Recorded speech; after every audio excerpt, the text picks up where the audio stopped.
ఈ రాష్ట్రంలో కొత్త ప్రభుత్వం వచ్చిన తర్వాత జరిగింది 4 రాజకీయ హత్యలు. ఈ హత్యలో టీడీపీ వారే 3 చనిపోయారు. ఈ హత్యలు చేసింది వైసీపీ వాళ్ళు. రాష్ట్రంలో 36 హత్యలు జరిగాయని ఢిల్లీలో జగన్ అసత్యాలు చెప్పారు. హత్యకు గురైన వారి పేర్లు అడిగితే జగన్ చెప్పలేకపోయారు అని హోంమంత్రి అనిత అన్నారు. కొట్టేసి ఎక్కడ దాక్కుంటారనమాట. వీళ్ళ పరిస్థితి ఎలా ఉందంటే అధికారం కోల్పోయి 11 సీట్లకే పరిమితమైనప్పటికీ కూడా తిరిగి వచ్చి టీడీపీ కార్యకర్తల మీదే దౌర్జన్యాలు చేసి టీడీపీ కార్యకర్తలని చంపి మళ్ళా పైగా వాళ్ళ మీద ఏవో దాడులు జరిగిపోతున్నాయి, వాళ్ళ తాలూకా వాళ్ళు ఎవరు చంపేస్తున్నారని చెప్పి ఇక్కడెక్కడా ప్లేస్ లేనట్టుగా ధర్నా చేయడానికి ఢిల్లీ నడివీధుల్లో వెళ్ళి కూర్చొని మేము ధర్నా చేస్తామన్నా 11 మందితో వెళ్ళి కూర్చొని ధర్నా చేయడం అన్నది చూస్తూ ఉంటే చాలా విడ్డూరంగా అనిపిస్తుంది అధ్యక్ష. ఎందుకంటే ఈ మాట చెప్తున్నాను అధ్యక్ష, లాస్ట్ 5 సంవత్సరాలు అంటే మొన్న గవర్నమెంట్ వచ్చింది, అతను టీడీపీ ఎన్డీఏ కూటమి వచ్చిన తర్వాత నుంచి ఈ రోజు వరకు పొలిటికల్ హత్యల్లో ఒక 4 హత్యలు జరిగితే ఆ 4 హత్యల్లో 3 తెలుగుదేశం పార్టీ కార్యకర్తలనే చంపేసిన పరిస్థితి కూడా మనందరికీ కూడా తెలుసు అధ్యక్ష. ఈ విషయాన్ని కూడా చాలా క్లియర్గా మేమందరం కూడా ప్రెస్లో కూడా చెప్పడం జరిగింది. విత్ క్రైమ్ నెంబర్స్ నేనైతే ఇవ్వడం జరిగింది అధ్యక్ష. ఇవన్నీ పక్కన పెడితే ఇప్పటికీ కూడా చాలా మంది తెలుగుదేశం పార్టీ కార్యకర్తల మీద వైఎస్ఆర్సీపీ నాయకులు సోషల్ మీడియాలో దాడి చేస్తున్నారు, వ్యక్తిగతంగా దాడులు చేస్తున్నారు, వాళ్ళ ఆస్తుల మీద దాడులు చేస్తున్నారు. అంటే ఇప్పటికీ కూడా అంటే ఎందుకు చెప్తున్నానంటే వాళ్ళు తిరిగి మేము చేస్తున్నామని చెప్పి టీడీపీ వాళ్ళు చేస్తున్నారు, జనసేన వాళ్ళు చేస్తున్నారు, బీజేపీ వాళ్ళు చేస్తున్నారని చెప్పి ఢిల్లీ నడివీధుల్లో కూర్చొని 36 మంది పొలిటికల్ హత్యలు జరిగినాయని ఎంత సిగ్గు లేకుండా మాట్లాడుతున్నారో ఒకసారి మనం కూడా ఆలోచించుకోవాలి అధ్యక్ష. ఇది రాష్ట్ర ప్రతిష్టకి సంబంధించిన విషయం అధ్యక్ష.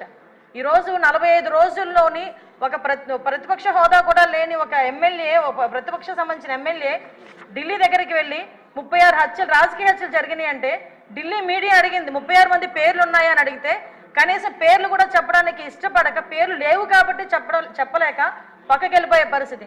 ఈరోజు మేము అడుగుతున్నాం, అరే 36 హత్యలు జరుగుతున్నాయని అడుగుతున్నాం, ఎక్కడికో వెళ్ళి మాట్లాడుతున్నావు, అసెంబ్లీ సమావేశాలు జరుగుతున్నాయి అక్కడికి వెళ్ళి ధర్నా చేసావు, ఈ రోజు ఇక్కడికి ఆల్రెడీ నువ్వు అమరావతి వచ్చావన్న సంగతి ఇక్కడ మా అందరికీ తెలుసు. ఈ రోజు వచ్చి అసెంబ్లీలో కూర్చొని ఆ 36 మంది వివరాలు ఇచ్చే దమ్ము లేదా నీకు ఈరోజు? ఆ 36 మంది వివరాలు మాకు ఇచ్చి దాని మీద ఎంక్వైరీ చేయించుకునే దమ్ము లేదా నీకు ఈరోజు? అసెంబ్లీ సాక్షిగా అడగాల్సిన వాటిని పక్కన పెట్టుకొని ఎక్కడో ఢిల్లీలోకి వెళ్ళి రాష్ట్ర ప్రతిష్టను దెబ్బతీసే విధంగా రాష్ట్రం మీద రక్తమరకలు అంటినట్టుగా వాటన్నిటికీ కూడా ఫోటో ఎగ్జిబిషన్ ఒకటి పెట్టి దాన్ని చాలా ఏమార్చి అక్కడ వాళ్ళని ఏదో రకంగా పెట్టుబడులు రాకుండా పరిశ్రమలు రాకుండా అడ్డుకోవడానికి ఒక కుట్రపూరితమైన వాతావరణాన్ని సృష్టించడానికి మాత్రమే చేస్తున్నాడు అధ్యక్ష. ఇతగారి తాలూకా నైజం కూడా చెప్పాలి అధ్యక్ష. అధికారంలోకి వచ్చిన తర్వాత 2024 అధికారంలోకి వచ్చింది అధ్యక్ష. ఎంత దారుణం అంటే అమరావతికి బస్సు యాత్రకి సాక్షాత్తు 14 సంవత్సరాలు ముఖ్యమంత్రి చేసిన చంద్రబాబు నాయుడు గారు బస్సు యాత్రకి వెళ్తే ఆ బస్సు మీద రాళ్ళు రువితే అధ్యక్ష అప్పుడున్న సాక్షాత్తు డీజీపీ గౌతమ్ సవాంగ్ గారు భావ స్వేచ్ఛ ప్రకటన మాట్లాడిన సందర్భాన్ని కూడా ఈరోజు గుర్తు చేయాలి అధ్యక్ష. ఎందుకంటే ఆ రోజు శాంతి భద్రతలు ఎలా ఉన్నాయి, ఈ రోజు శాంతి భద్రతలు ఎలా ఉన్నాయి కంపేర్ చేయడానికి మీరు నాకు 5 నిమిషాలు టైం ఇవ్వాలి. ఎందుకంటే ఇది రాష్ట్ర ప్రతిష్టకు సంబంధించిన విషయం. ఆ రోజు ఆత్మకూరులో ఒక ఊర్లోని ఒకరిని వెలివేస్తే ఒక గ్రూప్ ఆఫ్ పీపుల్ని వెలేస్తే వాళ్ళ దగ్గరికి వెళ్ళడానికి వెళ్తే సాక్షాత్తు ముఖ్యమంత్రి 14 సంవత్సరాలు ముఖ్యమంత్రి చేసిన వ్యక్తి ఇంటి దగ్గరికి వెళ్ళి ఆ గేట్లకి తాడులు కట్టారు అధ్యక్ష. తాడులు కట్టడమే కాదు అధ్యక్ష, ఎల్జీ పాలిమర్స్ లో గ్యాస్ లీక్ అయితే వైజాగ్ వెళ్తే చంద్రబాబు నాయుడు గారిని వైజాగ్ ఎయిర్పోర్ట్ లోనే ఆపి ఎయిర్పోర్ట్ లో లిటరల్లీ చెప్పాలంటే దాడి చేశారు. ఆ విషయంలో మొన్న నన్ను విష్ణుకుమార్ రాజు గారు కూడా క్వశ్చన్ చేశారు అధ్యక్ష, హోంమంత్రి ఏం చేస్తున్నారు అని. గుడ్లు ఇసరడానికి, అతని మీద టమోటాలు ఇసరడానికి, ఆఖరికి అక్కడి నుంచి కనీసం బయటికి రానివ్వకుండా కూడా చేసిన పరిస్థితి కూడా కనిపించింది అధ్యక్ష. వీళ్ళు ఈ రోజు శాంతి భద్రతల గురించి మాట్లాడుతున్నారు అధ్యక్ష.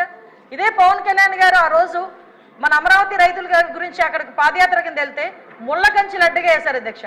ముళ్ళ కంచెలను దాటుకొని పక్కకు తీసుకొని వెళ్ళిన పరిస్థితి.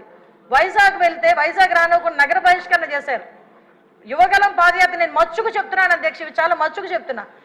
యువగలం పాదయాత్రలో లోకేష్ బాబు గారు పాదయాత్ర చేస్తూ ఉంటే కనీసం స్టూల్ ఎక్కి నుంచోడానికి కూడా పర్మిషన్ ఇవ్వలే. అంటే వీళ్ళ తాలూకా దౌర్జన్యాలు ఏ రకంగా ఉన్నాయి? ఎవరిని వదిలేశారు అధ్యక్ష? మీడియాను వదిలేశారా, లేదా జడ్జెస్ని వదిలేశారా, పారిశ్రామికవేత్తను వదిలేశారా, తెలుగుదేశం పార్టీ కార్యకర్తలు వదిలేశారా, సామాన్య ప్రజలను వదిలేశారా? ఎవరిని వదిలేశారు అధ్యక్ష? అధ్యక్ష ఎందుకంటే ఈ విషయం ఏంటంటే వీళ్ళు మన నోటికి మరుపు ఎక్కువలా ఉంది అధ్యక్ష. మాట్లాడితే ఏ రోజు ఆ రోజే మాట్లాడుతుంటాడు జగన్మోహన్ రెడ్డి. అందుకే ఈ నెల రోజులు ఏం జరిగిందన్నది ఆలోచించుకుంటున్నాడు గారు, ఏం జరుగుతుందని ఊహించేసుకుంటున్నాడు తప్పించి 5 సంవత్సరాలు ఏం జరిగిందన్నది మర్చిపోయినట్టున్నాడు, చిప్లోంచి పోయింది. ఒకటి అధ్యక్ష, ఈ రోజు నేను ఎందుకు చెప్తున్నానంటే అధ్యక్ష, ఇన్ని చెప్పి నేను ఒకటే డిమాండ్ చేస్తున్నాను అధ్యక్ష, ఎక్కువ టైం కూడా తీసుకోను నేను.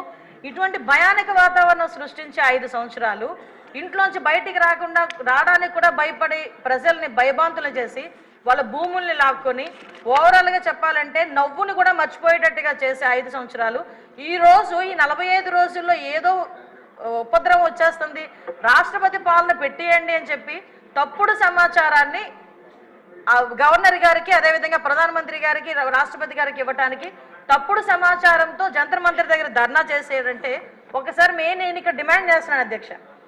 ఇందాక పయోల్ కేశవ్ గారు కూడా రిక్వెస్ట్ చేశారు, నేను రెడీగా ఉన్నా, హోంమంత్రి రెడీగా ఉన్నా చర్చించడానికి, మీరు రండి అని. నేను ఇన్వైట్ చేస్తున్నా మళ్ళా పులివెందుల ఎమ్మెల్యే గారిని, రెండు ఒకసారి మీరు ఎమ్మెల్యే కదా, అసెంబ్లీ సమావేశాలు జరుగుతున్నాయి కదా, 36 హత్యలు అని చెప్పారు కదా, ఒక హోంశాఖ మంత్రిగా నేను రిక్వెస్ట్ చేస్తున్నా, మిమ్మల్ని రెండు ఒకసారి చర్చించుకుందాం. 36 మంది పేర్లు ఎవరైతే ఇవ్వండి, ఆ పేర్లు డీటెయిల్స్ ఇవ్వండి. ఆ డీటెయిల్స్ ఇస్తే నేను మా డిపార్ట్మెంట్ వాళ్ళకి పంపించుకొని వాళ్ళ మీద యాక్షన్ తీసుకుంటాం, ఫర్దర్గా జరగకుండా చూసుకునే కార్యాచరణ చేస్తాం. అలాగని తప్పుడు సమాచారం ఇచ్చినట్టు దానికి తేలితే మేము ఏ చర్యలు తీసుకున్నా కూడా మీరు కూడా యాక్సెప్ట్ చేయాలి. దానికి యాక్సెప్ట్